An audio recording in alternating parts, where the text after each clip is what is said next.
Tune into the Donttap podcast.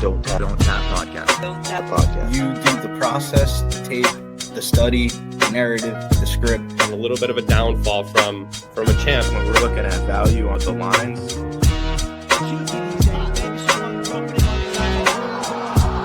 that definitely, I think, in some of the handicappers I talked to, has influenced the gambling line. Appreciate that. I'm sorry what I'm gonna have to do to you in this little matchup we got. Thank you. I was gonna say, okay, enough night cities. Let's dig in. He can pressure in the first, he can pressure in the second, and pressure in the third. I'm Gentleman Josh Hill. I'm Aaron Jeffrey. I got you. I'm Mike Malott. I'm Rafian Stop. Tune into the Donttap podcast. Follow me on Twitter.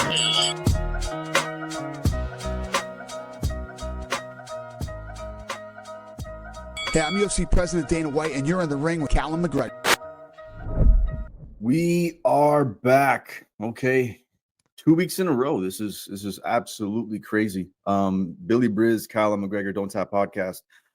We actually sort of already dug into this and had some technical difficulties on my end. So we started digging into this about a day ago. We're trying to get this out before the end of the week, and now the props have come out. So we sort of, this has turned into a little bit of a different show because we're gonna dig in a little bit more and find some, more spots. Not just, analyzing the specific fight. We're gonna look at multiple different ways you can attack, a line. So, we already did sort of a recap, but nobody got to see that. So we're gonna do a little quick recap on what happened last week. Adesanya. He sort of just killed us, didn't he? He killed you once before. And for me, he was the difference between a great night and a, okay night. Jasmine Jasdavicius, a demon. So talk about your, your tickets and how you did on UFC Saudi Arabia. yeah, had a really good prelims, man. Started off the night pretty hot, hit the Hamdi play, ended up hitting that Grod inside the distance, and fight doesn't go. And then that kind of rolled into the momentum of the parlays of Jasmine cashing some for us. Terrence McKitty getting the Black History Month started there with a synthetic knockout. And I guess you could say knockout in the first round. He looked great. And then also to end off the prelims was Naimal. It wasn't until the main card where I started, I feel like, giving back money to the bookies. I feel like the Sharp Bullet fight was kind of like the difference of like me having a crazy night and then me having an okay night. The Sharp Bullet fight was a little bit of a damper into the night for me. But Jasmine Jasdavicius gets it done. Just monster unit play. But the betting side, put that aside and look at just what she's done. Now she's cracked into the top 10. She's on Ariel Helwani. She's calling out like Grasso. Like she's saying, like, if Grasso's free, she's down. And, she's not outstepping her bounds a little bit. If you make that call when you're in the top 10, there's chances that fight could happen if, someone falls out or whatever the scenario. So they're shooting for the stars now. And I think that the belief is there. It's very scary what that woman's going to do to people. Now it's almost like the coaches have to look at who can beat her. And then let's aim to really, really look at her holes, whatever they might be, and really shore those up, because everything else is fine-tuned, man. She's a fine-tuned machine. So awesome to see. Yeah, great little success story here for I think it's Women's Sports Week or something like that this week as well. So nice seeing Jasmine Vicious. Fuck the Jasmine Jasdavicius part. Just Jasmine Vicious. Cracking the top 10 finally. We get some entertainment for women's MMA. Oh, Canada. Oh, Canada. Okay, and with that, we turn it into, the upcoming card. We go to a land down under. UFC Australia. We have UFC 312. And we already sort of have our takes. We've hashed it out, actually, a little bit and gone back and forth on a couple. And although this isn't necessarily my first pick, and it isn't necessarily your first pick, or maybe it is for you, we're going to dabble with the main event right out of the gate. So round number 1. Here we go. So, Billy, your take for round number 1. We're going to be on opposing sides, and I can't wait to argue this one. Let's go. Yeah. First fight of the night for me here is going to be Dricus du Plessis to win and fight to start round 2 here at -160. I just like this spot here for DDP. It was on him against Sean Strickland in the first one. Granted, the first fight, Sean Strickland won rounds 1, and then DDP kind of picked it up in 2, 3, and 4, and then Strickland won round 5, and that's the reason why we're back here again. And I feel like sometimes as bettors, we kind of remember what we last saw. But honestly speaking, with DDP, I think he wins this fight a lot more convincingly than the first time. As like the first time he was kind of there's like an embedded episode of like him talking, like narrating his fight basically. And he was saying that he was really trying to conserve his gas tank in the early goings of that fight. And he felt like he dropped the early portions of the rounds and he really had to pick it up in the middle portions and kind of ended up exerting more energy than what he already wanted to exert. So now that he has a full camp, prepared, seen this again, Sean Strickland's the type of style that the first time that you see him, it'll kind of throw you off that unorthodox stance and the pitter-patter jabs. But I just feel like DDP has all the finishing upside in this fight, and he has the moment-winning upside, and that's the reason why the line's minus 200. Granted, the first fight was basically like a pick'em, so the market is kind of deciding with DDP as well. But I stand with the market, man. I think DDP wins this fight very convincingly. So I'm going to stand firmly on the other side with this one. I was on the Strickland side last time, and although it was a really close fight, initially I was just on the precipice of maybe saying robbery, but it was more just green glasses at the time. Very close fight, and I mean Strickland. Like I said, I think he outlanded. If you want to get into the numbers on it, we can talk about that in a second. But he outlanded him, and DDP really didn't do anything with his takedowns and had little control time in that fight. So the volume to me, I think, was relevant. But I do see what you're saying with the idea that when DDP lands, there's going to be a little bit more intent behind it. Strickland tends to sort of keep guys off of him with his teeps and his jab and everything else. So, he's not necessarily as valued in his line with regards to, the volume numbers. If you look at the last fight, I mean, Strickland outlanded Du Plessis 183 to 140 in just total strikes. The significant ones were 173 to 137. But, to the judges, I get what you're saying where Du Plessis might have the edge with how it looks. My thing is this. I still believe he's sloppy. And I still believe that although he's found ways and he has the heart, I just don't. This is one of those scenarios where eventually the wheel falls off. And I think where he, it was so close in the last fight, when you're going to give me Sean Strickland at plus 164, I got him at. This is a dog or pass. The fight was so close. It was split decision. This one, another thing you look at with this line, if you want to attack it, it's an over. But for me, Strickland plus 164. And then on top of that, looking at some kind of over that maybe you want to parlay into it, definitely going to happen because I think these guys go potentially the distance, and if not late. And yeah, if it's a late finish, it could be a potential submission on the ground from Du Plessis. But man, I just think this goes to decision. I think if it does, we're going to see like how many split decisions does Strickland have? For the line, I mean, all distractions aside, just quite the split does it for me. So I'll take Strickland plus 164. The over, not a bad spot, and then we'll take a look at a couple other ways we can attack it. The way the first fight played out is kind of like the way MMA has been like judged though, of like volume ain't winning these fights no more. It feels like it's like big moments. It's like the criteria of scoring has changed completely, I feel like, in the last year and a half to 2 years. And if it was a unanimous decision and I saw that the judges saw something completely all unanimously and it was, definitive, then I'm with you, but it was split, right? So once again, it's like people are still looking at volume. Strickland can still have moments. And he can still catch him too. I just think that Du Plessis just not his technique isn't that good, man. It really, really isn't. His heart is. And you can't argue with that. And I'm not going to argue with his level of athlete and how it all comes together as a champion. But the reality is his technique's not there. And eventually that's going to catch up with him. Does it catch up with him this weekend? I mean, I'll take plus 164 on the dog and see where it lies. The Chimaev fight next. that might be where it all catches up. Man, he really in the press conference, he really cast a shadow over Bryce Mitchell, who some of the shit Strickland said was pretty crazy about Chimaev, and that really does set up a potential fight for the future. We all know, like it's interesting. Chimaev will either be the bad guy in that scenario, or if Du Plessis wins the belt or hold on to the title, Chimaev almost becomes the face in that scenario because most people want to see Du Plessis lose. So it's definitely interesting. But because they used to actually be teammates, Sean Strickland and Khamzat Chimaev. When Khamzat Chimaev first came to America, he trained down there in Vegas at that gym, and they said that Khamzat was going a little bit too crazy and he couldn't train at that gym. You can't have two of those guys in the same gym. You can't have two guys that are nuts that are pushing the pace on the whole team. It just doesn't make sense. It wouldn't work. So two big alphas that, yeah, for sure. Okay, we will move on to round number 2. What is your take for round number 2, my friend? Yeah, round number 2 is kind of an unorthodox play here. I like the under 2.5 on this prelim fight of Rongzhu versus Cody Steele. I wouldn't let the 7-0 record fool you for Cody Steele. Yeah, the UFC debutant.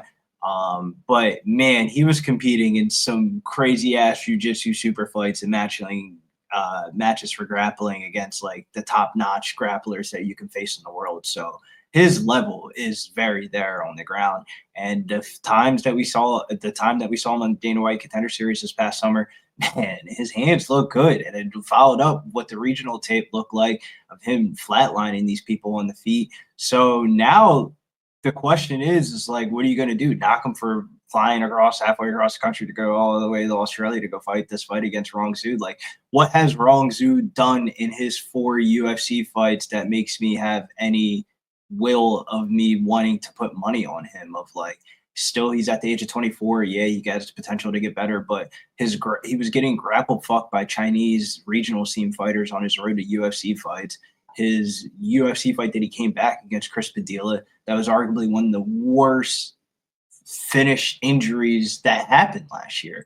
I mean, I remember after the fight and he went to the hospital, there was questions if he was going to be able to see again. Now to see him lined up on a card, I mean, I got to go with the under 2.5 here of like, he's either going to go for this shit and get finished, or he's just going to get finished playing outright. Of like, I think this one goes back down to Rongzhu's durability and Cody Steele's relentlessness. I think it's probably a submission for Cody Steele, but I also don't want to underestimate that dude's hands. Knocking out Chason Blair, former North Carolina ACC like All-American wrestler. So Cody Steele is nice, man. I like the under 2.5. I like Cody Steele. The line's moved up from -200 to -260. The market's kind of moving in one direction, and I think he wins this one inside a distance. But the more safe angle would be to take the under 2.5. Yeah, I really like the approach. I think that although Steele does have a lot of upside, and I think that there's a lot of potential there as far as the grappling, and he does have some power in his hands too. Rongzhu is just volatile. So you want to bet on that. You want to bet on the volatility of him. Either he's going to, land something out of pocket, or we're going to have him get finished. I do like the idea of attacking this 2 ways, though. If you feel one way, either side of this, and then attacking the under as well too. Definitely a good way to look at it. But it'll be a stay off for me. I know that on the Dars, Brasco was talking about Rongzhu, and I've heard a lot of people on the Steele side of things. So, but one thing that seems to be the general consensus is that this is going to be a car crash, and someone's going to get finished likely. So this fight doesn't go the distance. Yeah, same sentiments here.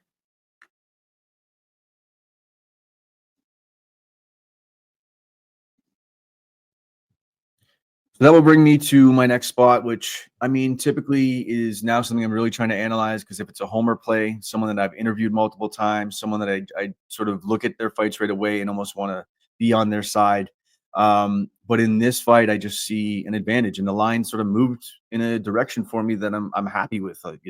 So Slava Borshev was -150 initially earlier on in the week, and now he's at -130. It may have changed even over the past day. I don't know if there's been some line movement. But man, I just think that with Slava in this fight, he in talking, he had said basically that going against Mark Diakese just took his soul and turned him into this wrestler wannabe, that he wanted to be able to get his wrestling down, wanted to be able to dig into that and really be able to stop the takedowns. And he sort of forgot that for almost 2 years he didn't really spar. So he forgot the feel and the timing and everything else. And then you get caught by a guy like Chase Hooper when you're worried about a takedown and he catches you with an overhand right. I mean, it's rough. So when you look at Slava now against Tom Nolan, I mean, you have Nolan who solid striker. He does have the reach in this situation. It's not and it's not anything too crazy. He does have a little bit of height in this as well too, but I mean, the height's not going to really serve him in a gunslinging battle with Slava Borshev. His striking level isn't really close. I think Borshev's got him pretty well beat. I think that he's going to likely mix up the body strikes and really utilize the fact that Tom Nolan's a little bit hanging over him a little bit, land those body shots, come up to the head, and I think that you're likely going to see Borshev get him out of there. But as far as Borshev, it's really also going to be the volume. If it goes to the decision, there's going to be a volume side thing for him as well too. Nolan's been knocked down in 2 of his 4 UFC fights, actually, and finished in 1 as well too. And even in I think it was Martinez.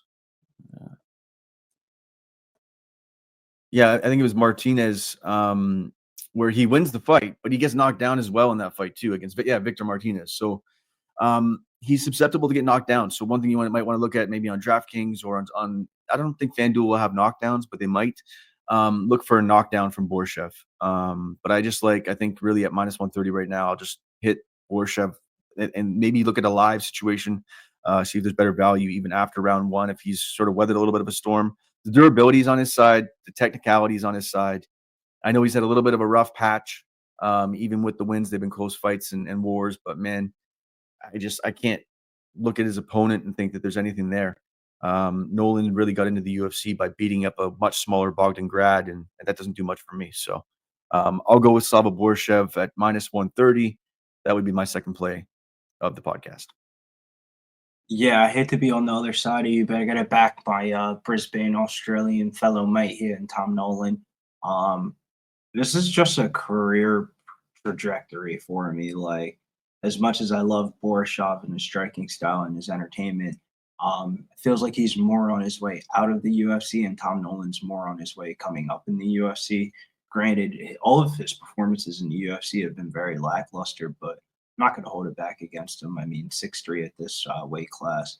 I mean, Dana White looked like he was fucking signing Conor McGregor the night that he signed him off the Dana White Contender Series, the way he was happy and raving about this guy. So they've been giving him easy matchups. It's like, I don't want to be too convicted, though, because I think fight not to start round 3, -172, fight them by knockout. Like, I think somebody's getting smoked in this fight. Of like, if Borisov wins, it's probably him knocking out Tom Nolan. And if Tom Nolan's winning a fight, more times than not, it's probably inside the distance. Yeah, it's going to be difficult. I just can't see Borshev coming in just not mentally prepared for this one. After the follies that he's had, I just can't see it. It just wouldn't make sense to me. Being a dad, having everything on the line, he's dialed into this one. So if he's dialed in, and then you look at the differential in striking, I just think that Nolan's striking, it's not there. It's not very good. He's got power, but there's so many holes. And when he calls himself a striker, and then you get into striking battles with guys who are real strikers, it's going to be a problem. But we shall see. I do like the volatility, and I think that the fight ended by KO or fight to not start round 3 is definitely a nice way to start or touch this one up as well too. So, okay, bring your next spot to the table. We're gonna hit round 3. Yeah, round 3 here. We're gonna go with the Aussie here, underdog of the night. I don't bet a shitload of fucking underdogs. Yeah, we pick them, but I mean, sometimes the value and the rubber has to meet the road. And this line doesn't make sense. Like, this line should be a pick 'em. And the fact that one guy's favored damn near -300, and you go on social media and everybody's throwing them in parlays, the fuck, Brazilian fighting in Australia. Yeah, let me know how many times it's going to work out for you here. Jack Jenkins used to be the golden child of the UFC. He's going to be one of several Australians featured on their home soil this weekend. And both of these guys have the talent on paper to kind of compete in the top 15, but neither guy has really has reached their potential. And Santos, he arguably won his UFC debut versus Lerone Murphy, but then, as the typical market does, they overvalue somebody that looks pretty good on short notice, and then he got knocked out in the second fight against Anama, and then his last fight against Yiza. Like, the fuck am I supposed to take away from that? Yiza is absolutely trash. And then Jack Jenkins, on the other hand, he fights his 4-fight UFC contract. And it's like, yeah, you can pick holes at each one of the performances of like Don Chanis. He got taken down a couple of times, but damn, dude, that is your UFC debut. Second fight was against Chepe Marashall. Nobody knew that Chepe was really that good. And then Jamal Emmers, he looked really good. And then the last fight against Herbert Burns, you got to also remember he was coming off of like a crazy injury that he absolutely like destroyed his arm in. So there was kind of like a realization of like, hey, man, you got to get this win back in there. And he looked good by the end of the fight. He has one of the best leg kicks in the division. And if he can keep himself off of the ground and being on bottom in this fight, I think we've yet to see the ceiling performance, and that's going to come out this weekend. I think this is the Jack Jenkins coming out party. I think he wins this fight by a very close decision, and he gets his hand raised. Yeah, it's a tough one for me, man, because it's almost like you with Adesanya last week. Maybe not as heavy, but I back Jenkins, and with the injury, and it's been tricky, and it's not anything against his skill. I think his striking level is there, and I think he's got enough get up when he gets taken down that he can get up back to the feet. But it was just always like, was he hesitant last fight throwing those leg kicks? I was sweating it, and so for me, although the plus money's there and it's calling my name, I'm going to stay away from Jenkins. But I fully see it because if, like I said to you in the back room, if he throws like 5 leg kicks in those first 40 seconds, or you know what I mean, like you see he's committed to that early, then that plus money looks really good because he puts out most guys with that. So I see the value in Jenkins 100%.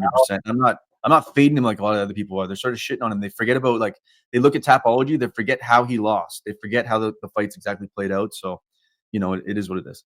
You've been on the ride. This is the part of the ride that you get paid off in, of like, you've been a believer, you've been backing them at crazy fucking minus odds, and now this is the time that where the value This man's got me at the roulette table. I just took a big hit, and now I'm supposed to double down to make my money back. That's what you're trying to yeah. like, you gotta, like, this is is this fight set up for Jack Jenkins or Gabriel Santos?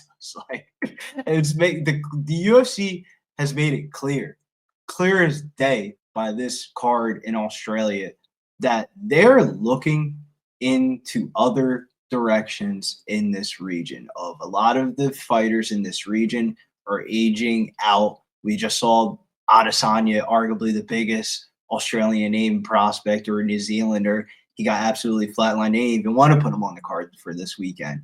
I think this is a new era of the upcoming talent in Australia. As you saw in the Dana White Contender Series this past summer, felt like every week there was a fucking Australian champion from external MMA and stuff like that. I think the UFC's tapping into this region, man. I think Jack Jenkins got to be the forefront here. He's got to get this win, though, man. This is like, whoever wins this fight could really crack the top 15. So just to clarify, we got Billy coming in with his round 3 play. We got Jack Jenkins money line at plus 186, and then Jack Jenkins round 3 or by decision. So maybe he starts to wear down those leg kicks and work, even the body and the head, and get him out of there late in the fight. And that's at plus 300 round 3 or by decision for Jack Jenkins. So not a bad spot at all. Cal, where are you going with here for round 3? You know what they say, no championship rounds, but round 3 here. This round 3 is really the first pick that jumped out at me when I scrolled down right after the last event. So I scrolled down looking through to sort of see where the plays would lie. And although, he is sort of been tested and Petrino's knocked him out twice, which is not a good look. He just brings fire. And I'm going to go with Bellato. I got to go with Bellato in this one. I think that going up against Crute, who pretty much was trying to hang them up after his last fight, it just doesn't bode well for me. So for me with Jimmy Crute, it's just his win condition is maybe catching Bellato. He could potentially sort of grind him and grapple on him and wear on him, but I just don't know if the will is going to be there. He just makes poor decisions in the cage, like poor decisions in the cage. And although Bellato's fight IQ necessarily isn't the greatest, I just think that his upside in this fight is sort of what Crute's downfall will be. Crute's not war punches well at times, although he hasn't been knocked out, a crazy amount of times in the UFC, as some people are sort of alluding to. A lot of guys are talking like he's a can, but he's not. He's not at all. But same time, he's not winning. And I think this is a case of what you were saying, sort of a guy on his way out and a guy not necessarily on his way up to the top, but a guy sort of making a claim. So for me, the momentum's on Bellato's side, the power's on his side, and what are we looking at here? He was knocked down. Yeah, that's what it was. So Crute, he's been knocked down 3 times in his last 3 fights, right? So I just think if Bellato gets on top of him and starts landing hell from up top, it's not gonna bode well. Bellato's never been submitted before. A lot of people are talking about Crute by submission. I mean, he does have the upside there, but I just don't know if I can see that. If you want to look at it too, Crute could throw, a big punch and land it. So I may look at this 2 ways and look at Bellato maybe getting caught, but looking at Bellato as a play as well too. So maybe a fight doesn't go to decision, parlayed. Maybe we'll look at that in our next little play that we'll do. But I like Bellato even at plus 180 for by KO because I just think he's going to be the side in this.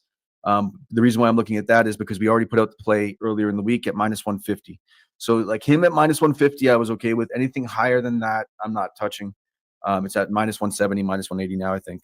But I just think he's going to have the upside in this. He's going to land big shots on Crute. And when someone's like not sure if they want to leave the fight and they're not really like, if your head's not in it, I'm sorry, I'm out. You're Anthony Smith to me. So I'm going to go with Bellato in this one. It's one of my top plays of the week. Minus 150 already played. And then we'll just have to attack it with violence, whether it's you can get attacked specifically on the Bellato side or look at it from a time prop situation and be safer with it. But I just think it's going to be a car wreck. So.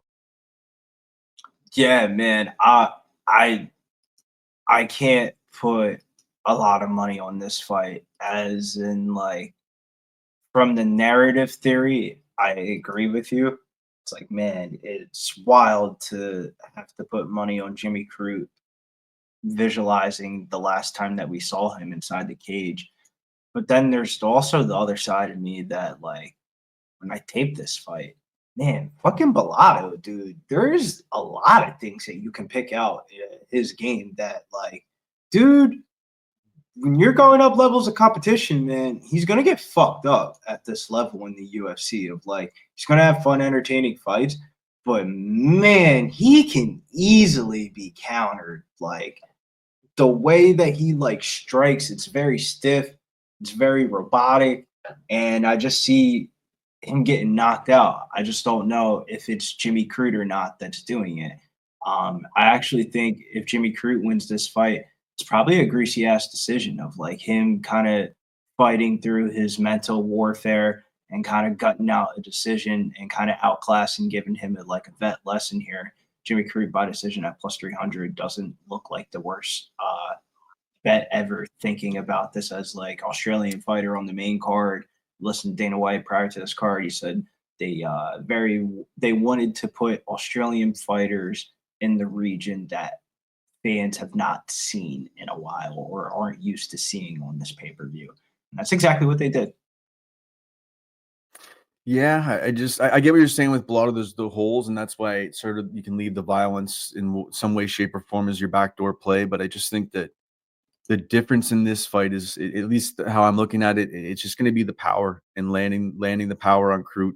I see Crute just sort of shelling up and packing up and retiring and taking his gloves off. But so it is a little bit of a fade and a little bit of a play on the upside of power and KO. But I fully see the holes in the KO and him potentially getting finished or even potentially grapple fucked for 3 rounds. But I don't know, man. The decision, I mean, maybe by you being on that side of it, potentially it keeps it out of a parlay for us. But I don't know. I don't know if this one hits the scorecards, but we shall see. Just doing like process of elimination on the main card. I'm with you. And now we'll look at so we'll build a parlay. It could be either 2-piece or 3-piece. First, we're going to go with the time prop parlay, and then we can potentially build another parlay. We don't need to build a 2-piece parlay as far as just money lines. So time prop parlay usually is fight to start round 2. But there is a lot of violence on this card. So maybe we look at violence. And I believe that cashed last week, actually. Yeah, I like the violence more in this card of like usually we've been cashing fight to start round 2s, but feels like there's more money to be made on. What about Prado and Matthews fight starts round 2? Okay. I don't know, bro. I'd stay off of that one to go round 2 of like I know the fights on this card Random car wreck. has the most likelihood of going to distance is Jack Jenkins, Gabriel Santos. Okay, so we'll do that. Fight starts round 2. Even if it's chalk, I don't care. It could be the base. Yeah, That's that has fun. decision written. That or Myclef Giussette both have decision written all over it. The Myclef, Aleph and Giussette.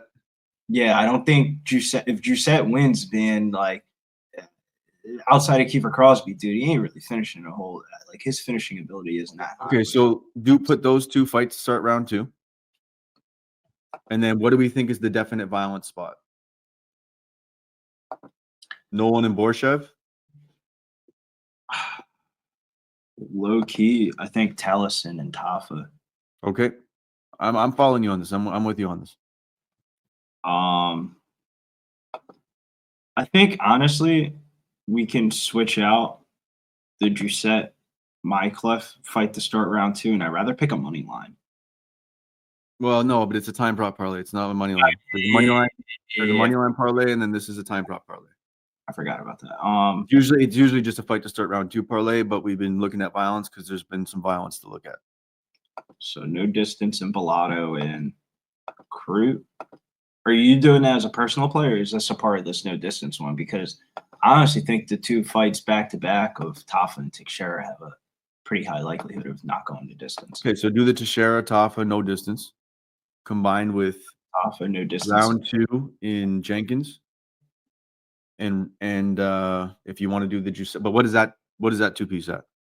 2 pieces at -169, and if we add the Jenkins and Santos fight to start round 2, it's at -114. Okay, now a 2 piece. This What is would you the- say you bring your first piece to the table, and I'm going to try to be very careful in my piece this week. Yeah, this is the hard part. I'm gonna go Alexandre Taporia here. That's probably my most confident pick this week. Yeah, I'd say that's a pretty safe spot there. Man, it's a hard week. I think it's going to be a 3-leg type of week unless you go with Jake Matthews. You know what? I've been wanting to be on the Jake Matthews side of things, and I'm just going to nut up on it.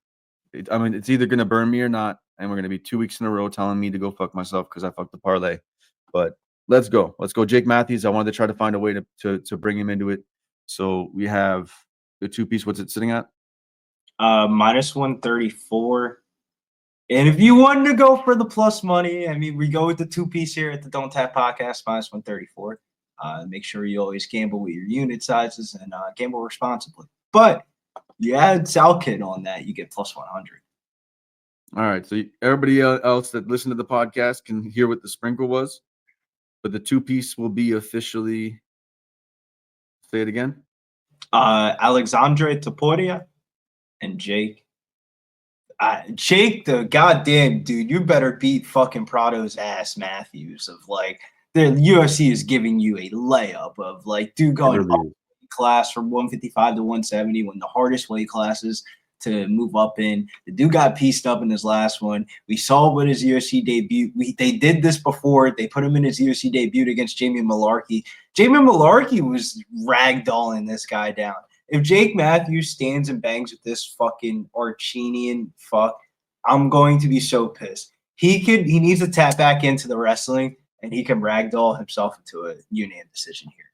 Yeah, if he gets like 3 or 4 takedowns, I'm happy. If once I see him even committing to the wrestling, and we see Prado just start to sort of waver and faint a little bit, then it might even be a live spot. But yeah, I'm with it. We're gonna go Matthews. I was trying to find a way to that spot. So what do you say? That's -114. Yes, no, it was -134 for that too. -134. I'm okay with that. We'll go with the chalkier 2 piece. They hit at a higher rate than stretch into that 3rd spot just to get the plus money. So I'm with it. Pretty solid spots. The main event, you're on Plessis, I'm on Strickland. I see fully you're breaking it down from like these 2 in the cage together. How does the styles come together after someone sees Strickland again and isn't scared of his forward pitter-pat shots and starts to come at him? Does Plessis charge forward at him a little bit sooner? You think that fight likely doesn't go to decision? and you think the Duplessis hands raised. I think it's a dog or pass. I think it was a split decision before, and history has a way of repeating itself in some way, shape, or form. And maybe that means Duplessis wins. But man, I'm going to sit on the plus 164 with Strickland. Then your second spot, you had the violence in the first fight of the night, and what was the Topuria fight? That's a Topuria fight, right?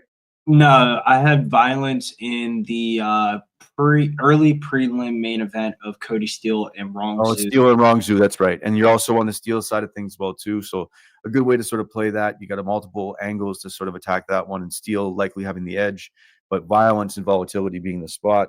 Then for me, Slava Borshev, I just think technicality. I think some lessons where he's at right now. I just think that, I just think that he's going to either finish him in this fight or outland him quite handily. So wrestling not going to be a play. It's going to be a striking battle. I know you're sort of on the other side of that one, but then we look at going into the third round. You got Jenkins, and I think that it's something I may end up jumping on. Jenkins, I mean, a guy who sort of had some bad luck, and maybe the line sort of reflects something that's not quite so true. He is that good, and I think that he may show up and be that spot that everybody's like, fuck, they wish they had jumped on it. So I think it's a pretty sharp spot, and I think people are hating on him are a little bit silly. Bellato, my spot for him, it's not that he's so technically sound, and I think actually you mentioned something I wanted to touch on. I think he is a fade in the future. He's a perfect kind of fade. He's a fade truck in the future because he's going to bring this volatility and still have a little bit of value. And you're going to be able to fade him with a vet guy. I just don't know if Crute on his way out the door is that guy. I think if Crute was showing me like he was really into it and whatever else, I'd be down to maybe stay away from this fight. But I'm fading Crute in this one, and I'm going to back the power in Bellato. Then we come through with and I'm going to get you to recite these quickly. The time prop parlay is? Time prop parlay this week is violence in Jimmy Crute Bellato, Justin Taffa Teixeira. Both of those fight not to go to distance and fight to start round 2 in Gabriel Santos and Jack Jenkins. And what's the number? Minus 114 for that 3-leg time prop parlay, which leads to the Donttap podcast 2-piece of the week. You got to make some money back this week. Alexandre Topuria. And second leg of this parlay, Jake Matthews. I'm already sweating it, but okay, let's go. Minus 134, the parlay, Donttap parlay. I mean, I'm giving you a sweaty chalk. I don't know if I'd probably get shit on if we had more followers to actually in the comments just light you up. I know that Plus Money gets like he did a 2-piece this week and he's getting lit up for it. You give it a 2-piece, it's like, do you want to win? What do you give out? Card. Sweet. Big Plus Money. Gotta hop up on the train when the bus comes around. Yes, sir. The Plus Money bus. But back to Donttap podcast. I think that we found some good spots. We're on the either side of the main event. I don't think we dug into each other enough on that one. We were a little bit too nice about it, but we'll leave it where it is. I think there's reasonable sides for both picks. So I think that's sort of the theory anyways. But for Billy Briz of Pub Sports Radio, I am Callum McGregor. Tune into the Donttap podcast. Tune into the Donttap podcast. Donttap podcast. You do the process, the tape, the study, the narrative, the script. And a little bit of a downfall from a champ. When we're looking at value on the lines,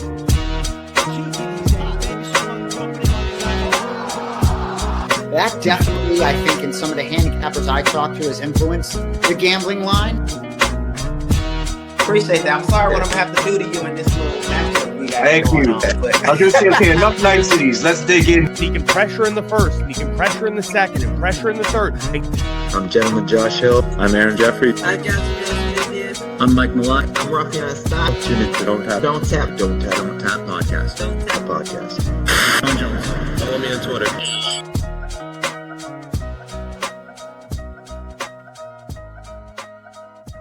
Hey, I'm UFC President Dana White, and you're in the ring with Callum McGregor.